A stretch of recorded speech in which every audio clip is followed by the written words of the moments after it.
여러분, 병원비 때문에 한숨 쉬어보신 적 있으신가요?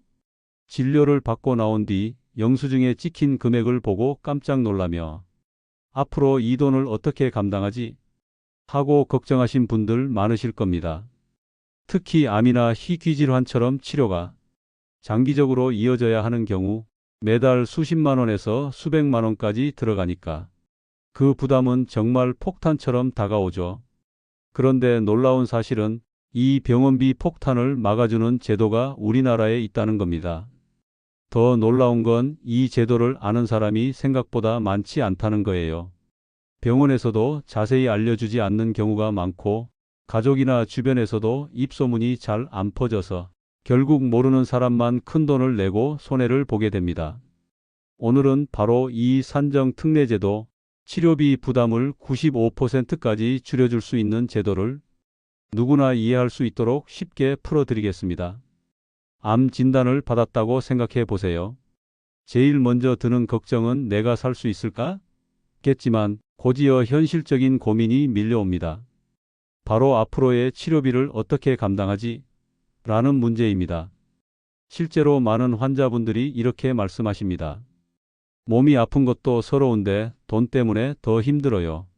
한 달에 약값만 수십만 원인데 이걸 언제까지 버틸 수 있을지 모르겠어요. 경제적 부담은 환자 본인뿐만 아니라 가족 전체를 힘들게 만듭니다. 치료비를 마련하기 위해 대출을 받거나 은퇴 자금을 깨는 경우도 흔합니다. 이렇게 되면 병은 몸만 힘들게 하는 게 아니라 가정 전체의 삶을 무너뜨리게 되죠. 이런 현실을 조금이나마 덜어주고자 만들어진 제도가 바로 산정특례제도입니다.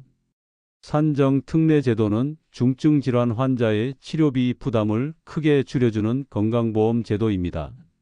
원래 건강보험이 적용되는 병원비는 70%를 보험이 부담하고 나머지 30%를 환자가 내야 하죠. 그런데 산정특례가 적용되면 환자가 내야 하는 부담률이 단 5%로 줄어듭니다. 즉, 나라가 95%를 부담해 주는 겁니다. 예를 들어볼까요? 진료비가 100만 원이 나왔다고 하면 원래는 환자가 30만 원을 내야 합니다. 그런데 산정특례 적용을 받으면 5만 원만 내면 됩니다. 25만 원이나 아낄 수 있는 거죠. 치료가 한두 번이 아니라 계속 이어진다고 생각해 보세요. 한 달, 1년 단위로 계산하면 절감되는 금액이 얼마나 큰지 감이 오실 겁니다. 이렇듯 산정특례제도는 단순히 비용을 줄이는 것이 아니라 환자가 경제적 이유로 치료를 포기하지 않도록 돕는 안전망이라고 할 수 있습니다. 많은 분들이 산정특례를 나이 제한이 있는 제도로 오해하시는데요. 전혀 그렇지 않습니다. 연령과 상관없이 진단 확정이 되면 누구나 적용받을 수 있습니다. 어린아이부터 어르신까지 모두 해당되죠. 여기서 꼭 아셔야 할 중요한 점이 하나 있습니다. 바로 진단 확정 시점입니다. 암의 경우 의사가 조직 검사나 영상 검사를 통해 이건 암입니다라고 진단을 내려야 산정특례 등록이 가능합니다. 즉, 암 진단이 확정된 이후에 발생하는 수술비, 항암 치료비, 방사선 치료비 등이 모두 산정특례 적용을 받습니다. 하지만 만약 암 진단이 확정되기 전에 수술을 먼저 진행했다면 그 수술비는 산정특례 적용이 안 됩니다.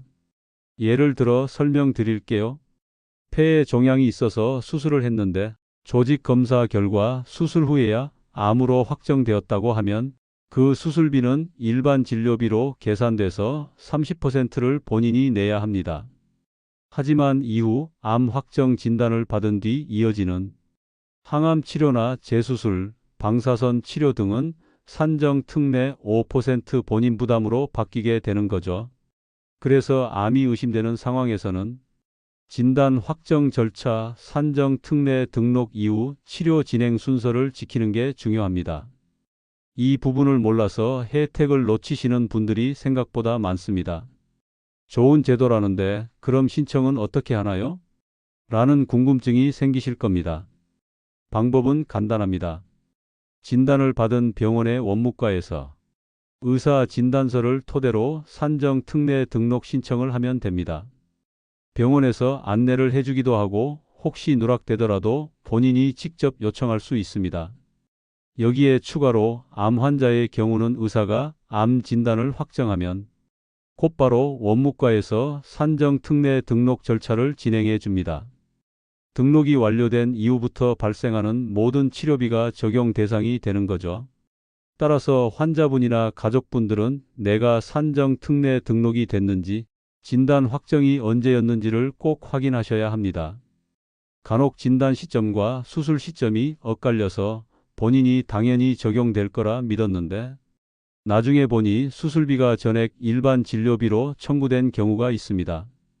또한 국민건강보험공단 1577-1000번으로 전화를 걸어 확인하거나 신청 절차를 도울 수 있습니다.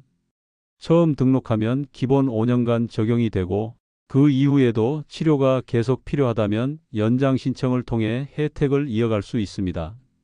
이때 주의할 점은 질환마다 적용 기간이 다를 수 있고 연장을 깜빡하면 혜택이 끊길 수 있다는 겁니다. 따라서 가족들이 함께 신경을 쓰는 게 중요합니다.